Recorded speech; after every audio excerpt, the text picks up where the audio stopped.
righteousness, righteousness is what I long for. It's a good song.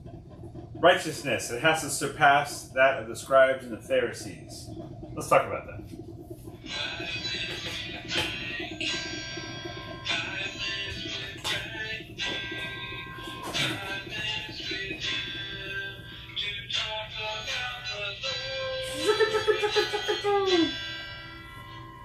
Yeah, good morning, beautiful people. Guess what today is? Thursday. Thursday, August 1st. Guess what August 1st is? Thursday. It is a Thursday, but it's also somebody's 48th birthday. 48 years old today. Frankie's old now. Almost 50, babe. Almost 50. 2 more years. So anyway, you see that guy? Say happy birthday. Happy birthday, guy. Okay. Anyway, so our righteousness. Oh, you good? Nope.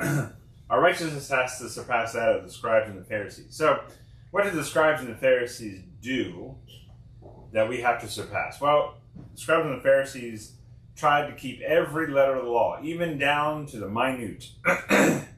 Every little thing. They were trying to keep all 638 laws. They were trying to keep every one of them. Cleanliness laws, moral laws, all kinds of laws. There's nothing in it, but sure. There's a little bit, sip. Okay. So, everybody was trying to keep the law perfectly.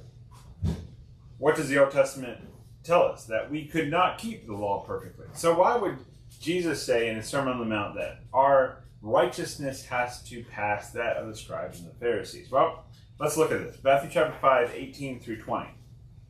For truly I say to you, until heaven and earth pass away, not an iota, not a dot will pass from the law until all is accomplished. Therefore, whoever relaxes one of the least of these commandments and teaches others to do the same will be called least in the kingdom of heaven. But whoever does them and teaches them will be called great in the kingdom of heaven. For I tell you, unless your righteousness exceeds that of the scribes and Pharisees, you will never enter the kingdom of heaven. Okay. So first of all, we have to understand that the least and the greatest of heaven, you're still in heaven. Okay?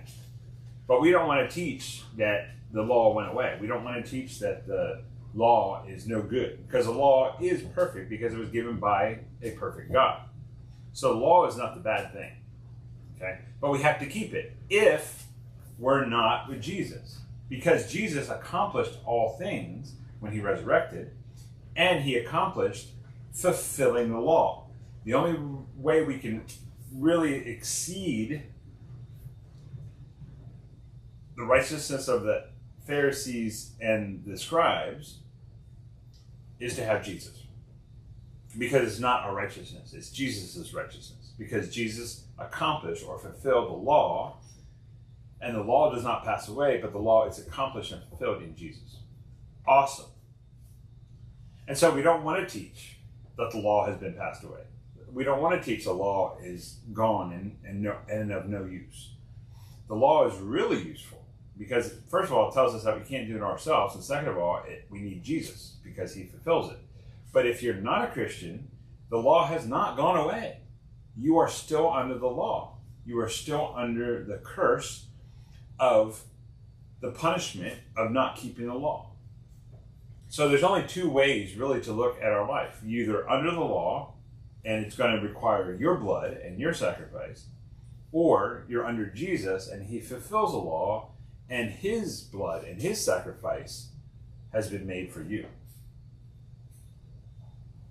I'd rather somebody else, I hate to say it, I mean, that sounds a little selfish, somebody else to die for me and die for my sins so I may get to God. And he did. He accomplished it at the cross. He accomplished it. He fulfilled the law at the cross. And that's awesome. That's like beyond any gift that you ever get for your birthday or for Christmas or Easter or anything. No matter, I mean, we could get the gift of the whole world and the whole universe and it still wouldn't be enough to fulfill what Jesus did on the cross.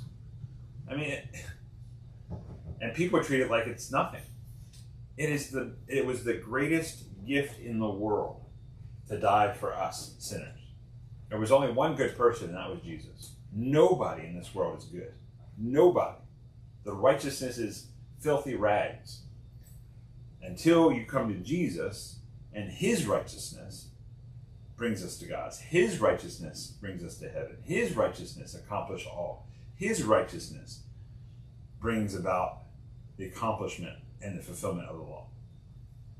So my encouragement for you today, are you praising God for his sacrifice, or are you still under the law? Decide today. It's close. Jesus is the reason. I love you. Jesus loves you too. You have a great Thursday. Okay, love you. Bye.